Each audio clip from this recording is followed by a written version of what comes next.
हज़रत हुज़ैफ़ा रज़ी अल्लाह ताला अन्हु से रिवायत है, वो फरमाते हैं कि आप सल्लल्लाहु अलैहि वसल्लम ने फरमाया कि 72 चीज़ें क़ुर्ब क़ियामत की इलामत है, इसलिए आपने इन बातों को दिल के कानों से सुनना है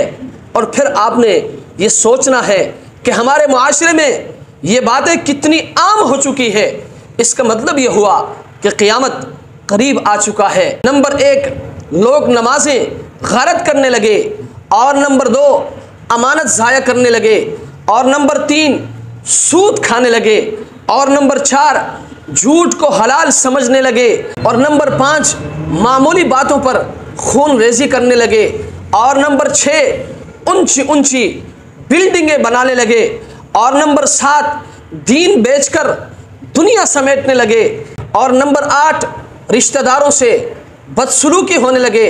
और नंबर 9, इंसाफ कमज़ोर हो जाए, और नंबर 10, झूठ सच बन जाए, और नंबर 11, लिबास रेशम का हो जाए, और नंबर 12, जुल्म आम हो जाए, और नंबर 13,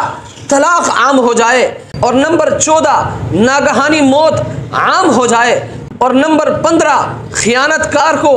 अमीन समझा जाए, और नंबर 16, अमानतदार को खाइन समझा जाए, और नंबर 17, झूठे को सच्चे समझा जाए, और नंबर 18, सच्चे को झूठा समझा जाए।